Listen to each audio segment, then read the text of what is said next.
கொத்தடிமை வழக்குகளில் தண்டனை பெற்றதில் சிறப்பு சாதனை.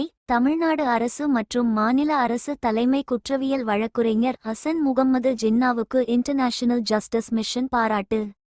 கொத்தடிமை தொழிலாளர்களை மீட்பது, அவர்களுக்கு மறுவாழ்வு வழங்குவது மற்றும் கொத்தடிமை முறையை ஆதரிக்கும் குற்றவாளிகளுக்கு எதிரான வழக்குகளில் சிறப்பு கவனம் செலுத்தி தொடர்ச்சியான சுற்றறிக்கைகள் மூலம் விரைவான தண்டனை பெற்று தர நடவடிக்கை எடுத்த தமிழ்நாடு அரசிற்கும் அனைத்து துறைகளையும் ஒருங்கிணைத்து செயல்பட்ட மாநில அரசு தலைமை குற்றவியல் வழக்குரைஞர் ஹசன் முகம்மது ஜின்னாவுக்கும் பாராட்டு தெரிவித்து இன்டர்நேஷனல் ஜஸ்டிஸ் மிஷன் கடிதம் அனுப்பியுள்ளது. சர்வதேச நீதி mission international justice mission (IJM) ஒரு அரசு சாரா தொண்டு நிறுவனம்.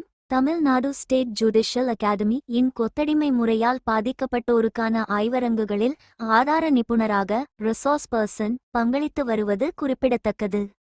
இந்த கடிதத்தை தமிழ்நாடு மாநிலத்தின் அட்வொகேசி பிரசிடென்ட் ரேச்சல் பிரசன்னா, மாநில அரசு தலைமை குற்றவியல் வழக்குரைஞர் ஹசன் முகம்மது ஜின்னாவுக்கு எழுதியுள்ளார். அந்த கடிதத்தில் மாநில அரசு தலைமை குற்றவியல் வழக்குரைஞர் ஹசன் முகம்மது ஜின்னா சிறப்பு கவனம் செலுத்தி மாநில காவல்துறை மற்றும் குற்ற வழக்கு தொடர்பு இயக்கக வழக்குரைஞர்களுடன் இணைந்து கொத்தடிமை தொழிலாளர் வழக்குகளில் குற்றவாளிகளுக்கு உரிய தண்டனை பெற்று தருவதில் முனைப்புடன் செயல்பட்டுள்ளதாகவும், கடந்த 2025ஆம் ஆண்டு ஆகஸ்ட் முதல் 2026 ஏப்ரல் வரை உள்ள காலகட்டத்தில் மட்டும் 12 கொத்தடிமை தொழிலாளர் வழக்குகளில் தண்டனை பெற்று தரப்பட்டுள்ளதாகவும், இது அவர்களின் தொடர் முயற்சி மற்றும் துறைகள் இடையேயான ஒருங்கிணைந்த செயல்பாட்டின் விளைவாக சாத்தியமானதாகவும் குறிப்பிட்டு பாராட்டு தெரிவித்துள்ளார். அதேபோல் தமிழ்நாடு ஸ்டேட் ஜுடிஷியல் அகாடமி மற்றும் நீதிபதிகள் ஜெகதீஷ் சந்திரா மற்றும் சரவணன் ஆகியோரின் ஊக்கத்துடன் கொத்தடிமை தொழிலாளர் ஒழிப்பை முன்னெடுக்க நீதிபதிகளுக்கான பயிற்சி வகுப்புகள் நடத்தப்பட்டதையும், 2025 நவம்பர் மாதத்தில் மறுவாழ்வு மற்றும் சட்ட நடவடிக்கைகள் குறித்த ஆய்வரங்கமும் நடைபெற்றதையும் குறிப்பிட்டுள்ளார்.